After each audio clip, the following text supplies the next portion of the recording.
नमामि धर्मनिलयां करुणां लोकमातरं पद्मप्रियां पद्महस्तां पद्माक्षीं पद्मसुन्दरीं सुचक्र वरदाचार्यं शुद्धसत्व गुरुत्तमं ஸ்ரீநிதி ராகவம் வந்தே ஹியபார கருணாகரம். கவசம் கனெக்ட் நேயர்களுக்கு வணக்கம். ஸ்ரீ லக்ஷ்மி அஷ்டோத்தரத்தின் 39வது திருநாமம் கருணா என்பது. எத்தனையோ திருக்கல்யாணம் இருந்தாலும் ஒரே ஒரு திருக்கல்யாணத்தை மட்டும்தான் மாப்பிள்ளை பேரை சொல்லி சொல்லுவோம். அது எதுன்னா நன் அதர் தேன் தி கிரேட் ஸ்ரீனிவாச கல்யாணம். ஏன்னா பாருங்களேன், லக்ஷ்மிக்கும் நாராயணனுக்கும் நடந்தா லக்ஷ்மி கல்யாணம், ருக்மிணிக்கும் கிருஷ்ணனுக்கும் நடந்தா ருக்மிணி கல்யாணம், சீதைக்கும் ராமனுக்கும் நடந்தா சீதா கல்யாணம், ஆண்டாளுக்கும் ரங்கமன்னாருக்கும் ஆண்டாள் திருக்கல்யாணம், ஏன் வள்ளிக்கும் முருகனுக்கும் வள்ளி திருமணம், பார்வதிக்கும் பரமசிவனுக்கும் பார்வதி கல்யாணம், மீனாட்சிக்கும் சுந்தரேஸ்வரருக்கும் மீனாட்சி கல்யாணம். ஆனா ஸ்ரீனிவாசனுக்கும் பத்மாவதிக்கும் நடந்ததை மட்டும் ஸ்ரீனிவாச கல்யாணம்ங்கிறோம். இதுக்கு நிறைய விளக்கம் சொல்வதுண்டு. ஒரு சுவையான விளக்கம் என்னன்னா, பொதுவா கல்யாணம் என்பது பெண் வீட்டார் தான் கடன் வாங்கி செலவு பண்ணி ஸ்பான்சர் பண்ணி பண்ணுவா. யார் ஸ்பான்சர் பண்றாளோ அவ பேர்ல சொல்லிடுவோம்னு ஸ்பான்சர் பண்ற பெண் வீட்டார் பேரையே இட்டு பொதுவா சொல்லிடுறோம். ஆனா ஸ்ரீனிவாச கல்யாணத்தை பொறுத்தவரை அது ஸ்பான்சர் பண்ணதே ஸ்ரீனிவாசன் தானே. 16 கோடி பவுன் குபேரனிடம் கடன் வாங்கி ஸ்ரீனிவாசனே ஸ்பான்சர் பண்ணி நடத்தின கல்யாணம். ஸ்பான்சர் பேரை சொன்னா நல்லதுங்கிறதுனால ஸ்ரீனிவாசன் அவர் பேரையே சொல்லி நாம் அதை அழைக்கிறோம். அப்படி ஸ்ரீனிவாச கல்யாணத்தை பகவானே கடன் வாங்கி நடத்தினான். அவரே ஏன் சார் கடன் வாங்கி நடத்தணும்னா அதுல ஒரு சின்ன காரணம் இருக்கு. அது மகாலட்சுமி தாயாரே பெருமாளுக்கிட்ட கட்டளை, சீக்கிரமா பத்மாவதியை மணக்க வேண்டும் என்பது மகாலட்சுமி பெருமாள்கிட்ட சொன்ன விஷயம். அதன் முழு விவரம் வேறொரு தருணத்துல சொல்றேன். ஆனா அதை எப்படியாவது நடத்தணுங்கிறதுக்காக பெருமாள் அவ்வாறு செய்தார் என்ற அளவில் இப்போது நாம் அதை புரிந்து கொள்ளலாம். அது எப்ப நடந்ததுன்னா, நக்ஷத்திரம் ஸ்ரவணம் தஸ்ய கோத்திரம் வசிஷ்ட சங்கியகம். இந்த கல்யாண பத்திரிகை திருமலை ஸ்தலபுராணத்துல இருக்கு.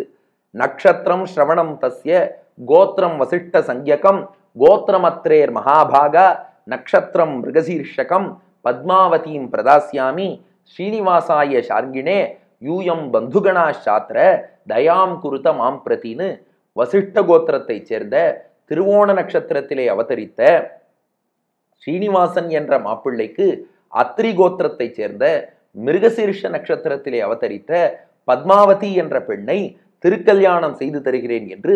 எந்த நாள்ல கல்யாணம்னா வைகாச சுக்ல தசமி பிருகுவாரே சுபேதினே, வைகாசி மாசம் வளர்பிறை தசமி திதி வெள்ளிக்கிழமையிலே திருக்கல்யாணம் செய்து தருவது என்று பெரியோர்களால் நிச்சயிக்கப்பட்டு அந்த மேற்படி சுபமுகூர்த்தம் நாராயணபுரம்னு மாப்பிள்ளையாகிய ஸ்ரீனிவாசன் திருமலைக்கு மேல இருக்கார். பத்மாவதியின் தந்தை நாராயணபுரம்னு அந்த பகுதியை ஆட்சி செய்து வருகிறார், தொண்டை மண்டலம். அந்த நாராயணபுரத்திலே திருக்கல்யாணம் என்று ஏற்பாடாகிறது. அந்த திருக்கல்யாணம் அங்கே கீழே நடக்கிறது. இங்க பெருமாள் மலைக்கு மேல இருந்து புறப்படுறார். ஒன்னொன்னுக்கும் வேண்டாமா, கல்யாண கோஷ்டினா ஒரு பெரிய ஊர்வலம் வரணும், அதுக்கு வருவோர்க்கு உணவெல்லாம் தயாரித்து தர வேண்டும். அதனால ஒன்னொன்னுக்கும் பெருமாள் ஆள் நியமிக்கிறார். புரோகிதராக வசிஷ்டரை நியமித்தார். வருவோரை வரவேற்கும் பொறுப்பிலே சிவபெருமானை நியமித்தார். அதுக்கப்புறம் பிரசாதம் தளிக பண்றதுக்கு அக்னி தேவனை நியமித்தார். அதுக்கப்புறம் ஜலம் கொண்டு வந்து சேர்க்கும் பணியை வருணனிடம் ஒப்படைத்தார். அப்புறம் சமைக்கிறதுக்கான பாத்திரங்களை எல்லாம் அஷ்ட வசுக்கள், தேவர்கள்ல 8 வசுக்கள் அவா கொண்டு வரணும் என்று அவர்களை நியமித்தார். 33 கோடி தேவர்கள் ரிஷிகள் எல்லோரும் வந்தார்கள். இப்போ பத்மாவதிய பெருமாள் திருக்கல்யாணம் பண்ணிக்க போறார். அந்த பத்மாவதி என்பவளையும் மகாலட்சுமியின் ஒரு அம்சம் என்றே நாம் கொள்ளலாம். ஆனா அது இல்லாம தனியா மகாலட்சுமி தாயாரும் வரா, ஆக்சுவல் லட்சுமியும் வரா. பத்மாவதி என்பவள் அவள் வேதவதி என்று பிறந்த ஒரு பெண். அவளுக்கு அப்கோர்ஸ் பெருமாள் யாரை மணந்து கொண்டாலும் லக்ஷ்மியினுடைய ஒரு அம்சம் இருக்குன்னு நாம புரிஞ்சுக்கலாம். இப்போ மகாலட்சுமி தாயார் என்ன பண்றா, ஸ்ரீனிவாசன் தலையில எண்ணெய் தேய்ச்சி விட்டு கல்யாண மாப்பிள்ளைய தயார் பண்றா. தீர்காயுர்பவ கோவிந்தா பகுபுத்ரோ தனாதிபகான்னு ஸ்ரீனிவாசன் தலையில மகாலட்சுமியே 7 பொட்டு எண்ணெய் வச்சு எண்ணெய் தேய்ச்சி விட்டு அதுக்கப்புறம் நீராடிய பின் ஸ்ரீனிவாசன் ஊர்துவபுண்டம் ததாராத ஸ்ரீனிவாச சதாங்கதின்னு இப்ப பாக்குறோமே பட்டையா திருமண். அவர் கல்யாணத்தன்னிக்கே பட்டையா திருமண் நின்றுட்டாராம். ஏன்னா இன்னைக்கு பல மாப்பிள்ளைகள் அடடா கல்யாண ஆல்பத்துல திருமண்ணோட இருப்பேனான்லாம் யோசிக்கிறா. ஆனா பெருமாள் பாருங்க, அதெல்லாம் பெருமாள் திருவடியை அணிவதற்கு நாமையே வெட்கப்படணும். ஜம்முன்னு தைரியமாக அணிய வேண்டாமா? ஸ்ரீனிவாசன் பட்டையா திரும்ப நின்றாராம். இட்டுக்கொண்டு இப்போ பெரிய மாப்பிள்ளை அழைப்பு ஊர்வலம். பெருமாள் யானை மேலே அமர்ந்து கொள்கிறார். பெரிய ஊர்வலம் பின்தொடர்ந்து வருகிறது. இவா எல்லோரும் புறப்பட்டு யானை மேல மாப்பிள்ளை வர, வாரணம் 1000 சூழ வலம் செய்து என்னும்படி மாப்பிள்ளை ஸ்ரீனிவாசன் வர நாராயணபுரத்தை இவா அடைகிறார்கள். அங்கே ஆகாசராஜன், அதாவது பத்மாவதி தாயாருடைய தந்தை, அவர் இவர்களை எல்லாம் வரவேற்று உள்ளே அழைத்து சென்று வசிஷ்டர் வைதிக காரியங்களை எல்லாம் கவனிக்க, இப்போ ஆகாசராஜன் பத்மாவதியை தாரவாத்து கொடுக்கிறாராம். இதுவும் ஸ்தல புராணத்துல ஸ்லோகம் இருக்கு. கன்யாமி மாம் பிரதாஸ்யாமி கிருஹாண புருஷோத்தமா இத்யுக்த்வா பிராக்ஷிபத் ராஜா தரண்யா ஸ்நாவிதாம் ததா மந்திரபூர்த்தாம் சுவாமி தீர்த்த தாராம் சகனகாம் கரே தட்சிணே ஸ்ரீனிவாசஸ்ய ததௌ பத்மாவதியும் ததா. சுவாமி புஷ்கரணி தீர்த்தம் இருக்கு பாருங்க, அதை எடுத்து தீர்த்தத்தை ஸ்ரீனிவாசன் கையில சேர்த்து பத்மாவதியை தாரை வார்த்து கொடுத்தான். பத்மாவதியின் கரம் பிடித்தார் ஸ்ரீனிவாசன். அதுக்கப்புறம் மாங்கல்ய தாரணம் ஆறதான். அதுக்கும் ஸ்தல புராண ஸ்லோகம். ததா மாங்கல்ய சூத்திரஸ்ய பந்தம் வைவாகிகம் ததா ஸ்ரீனிவாசேன தேவேன அகாரயத்ஸ புரோஹிதா. அப்படி அந்த மங்கள சூத்திரத்தை, அந்த திருமாங்கல்ய சரடை பத்மாவதி தாயாரின் கழுத்திலே ஸ்ரீனிவாசன் 3 முடிச்சு போட்டு கட்டிட்டார். திருக்கல்யாணம் இனிதே நிறைவடைந்தது. இப்போ இவர்கள்லாம் புறப்படுறார். இப்போ மகாலட்சுமி தாயார் என்ன பண்ணா, அந்த பத்மாவதிக்கும் பெருமாள் திருமார்பிலேயே இடம் வாங்கி கொடுத்துட்டா. அதாவது பெருமாள்கிட்ட சொல்லிட்டா, என்ன எப்படி எப்போதும் உங்கள் திருமார்பில் ஏந்தி இருக்கேளோ இந்த பத்மாவதியையும் ஏற்றுக்கொள்ள வேண்டும்னா. அதனாலதான் திருப்பதி பெருமாளோட திருமார்பை சேவிச்சேன்னா 2 தாயார் இருப்பா. ஒருத்தி மகாலட்சுமி தாயார், இன்னொருத்தி பத்மாவதி தாயார். அப்கோர்ஸ் அவளையும் லக்ஷ்மியின் அம்சம்னு கருதலாம்னு முன்பே சொல்லிவிட்டேன். இருந்தாலும் அவள் ஒரு பெண், அவள் பெருமாளை அடையணும்னு ஆசைப்பட்டா. தாயார் கருணை செய்து அவள் அங்கே சேர்த்து வச்சிருக்கா. அதனால 2 தாயார்னு ஆயிடுத்து. இப்போ பத்மாவதியை அழைத்து கொண்டு ஸ்ரீனிவாசன் மலைக்கு மேல புறப்படணும். ஆனா உடனே அவர் மலைக்கு மேல போலையாம். இதையும் ஸ்தல புராணமே சொல்றது. பத்மாவதி அனுகோ தேவஹா பிரம்மருத்ராதிபிர்யுதஹா சுவர்ண முகரீம் பிராப்பிய தத்ரவாசம் அகல்பயத்து. திருக்கல்யாணம் பண்ணிட்டப்புறம் இன்னைக்கும் நீங்க திருமலை அடிவாரத்துல ஸ்வர்ணமுகரின்னு பார்க்கலாம். அந்த ஸ்வர்ணமுகரியில பத்மாவதியோடு ஸ்ரீனிவாசன் போய் தங்கி விட்டார். ஏன் தங்கினார்னா, ஷண்மாசாவதி லக்ஷ்மீஷா தீக்ஷிதோகம் மகாமதே நசைலராஜம் ஆரோகம் இதி நிச்சித்திய தேவராட்டு. அதாவது திருமணமான அந்த முதல் 6 மாசம் ஒரு தீட்சைன்னு சொல்லுவா. அந்த திருமணமான முதல் 6 மாதங்கள் மலை ஏறக்கூடாதுன்னு சாஸ்திரம். அதனால என்ன பண்ணிட்டார் ஸ்ரீனிவாசன், பத்மாவதியை திருக்கல்யாணம் பண்ணிட்டு நாராயணபுரத்திலேருந்து புறப்பட்டவர் திருமலைக்கு கீழே ஸ்வர்ணமுகரிங்கிற இடத்துலயே தங்கிட்டார். தங்கி 6 மாசம் கழிச்சு தான் ஸ்வர்ணமுகரியில அகஸ்தியர் ஆசிரமம், அங்க தங்கி இருக்கார். 6 மாசம் கழிச்சு புறப்படணும். புறப்படுறேன்ட்டு போனா அப்போ பத்மாவதி தாயார் சொன்னாலாம், இல்ல நான் வரல, நீங்க மட்டும் மலைக்கு மேல போங்க, எப்படியும் திருக்கல்யாணம் ஆயிடுத்து, உங்க திருமார்பில் எனக்கும் இடம் கொடுத்துட்டேள், பிசிக்கலா வேற நான் கூட வரணுமா, திருமார்பில் சிம்பாலிக்கா இருந்தா போறோம், நான் கீழே இருக்கேன்னாலும். பெருமாள் சொன்னாராம், பத்மாவதி அது எப்படிமா, நீயும் மேல வந்தாதானே பரவாயில்லன்னாலாம். இல்ல நான் கீழே தான் இருப்பேன்னாலாம் பத்மாவதி. ஏன்னு பெருமாள் கேட்டாராம்.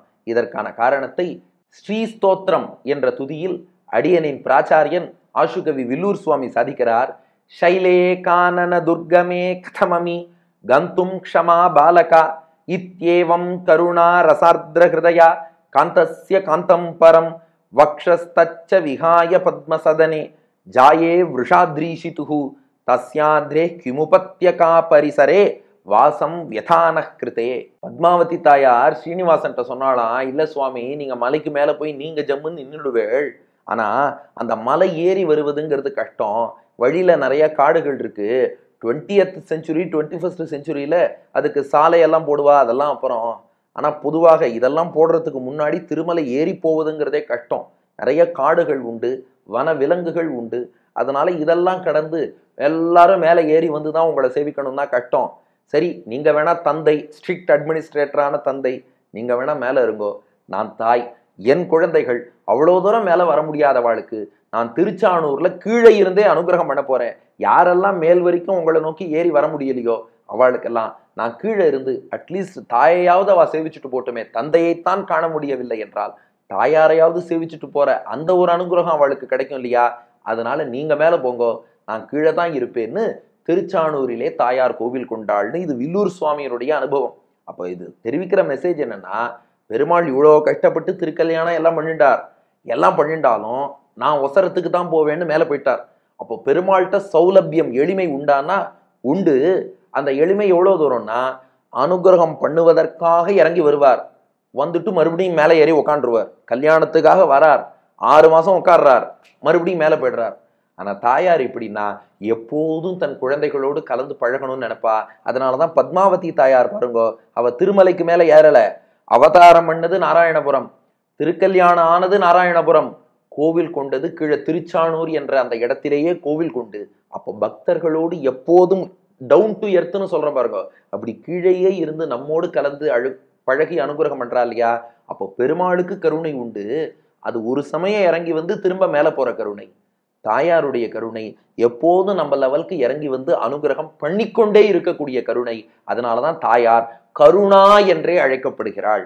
கருணானா கருணையே வடிவெடுத்தவள், அவளே கருணைன்னு சொல்லிடலாம். அப்ப பாருங்களேன், இவ்வளவு கஷ்டப்பட்டு பெருமாளை மணந்துக்கணும்னு நினைச்சவள், அதுக்கப்புறம் கூட திருமார்பில் அங்க சிம்பாலிக்கா இருக்கேன் போறோம், எனக்கு மேல சன்னதி வேண்டாம், கீழே இருந்து பக்தர்களுக்கு அனுகிரகம் பண்றேங்கிறாளே. 7 மலை ஏறி வர முடியாதவாளுக்கும் தாயார் கீழே இருந்து அனுகிரகம் பண்றாளே. அதனாலதான் கருணா என்று அழைக்கப்படுகிறாள். 39வது திருநாமம். இதற்கு டாக்டர் சிவுவே கருணாகராச்சார் சுவாமி அருளிய விளக்கம், தயா யதா ஸ்யாத் திருத விக்கிரகேயம் ததாப்தி கன்யா கருணாமயீதி நாமாத கிளிப்தம் கருணேதி மான்யைஹி நாம்னாஸ்ய பாட்டாத் கமலா பிரசாதஹா. அதனால கருணா என்றால் கருணையை வடிவெடுத்தவள். ஏன்னா கருணை உள்ளவருக்கு ஒரு உருவம் இருக்கும், கருணைக்கு உருவம் உண்டான்னா தேட வேண்டாம், தாயார் தான் கருணைக்கான உருவம். அப்ப கருணைக்கு ஒரு வடிவம் உண்டென்றால் அதுதான் மகாலட்சுமி, கருணையே வடிவெடுத்தவள். கருணா 39வது திருநாமம். நாமும் இந்த திருநாம விளக்கத்தை எல்லோருக்கும் பகிர்ந்து எல்லோரோடும் இணைந்து திருச்சானூர் பத்மாவதி தாயாரை தியானித்துக் கொண்டு கருணாயை நமஹா என்று தினமும் சொல்லி வந்தால் அந்த தாயார் நம்மை அவளுடைய அருள் மழையிலே, கருணை மழையிலே நனைப்பாள். நன்றி, வணக்கம்.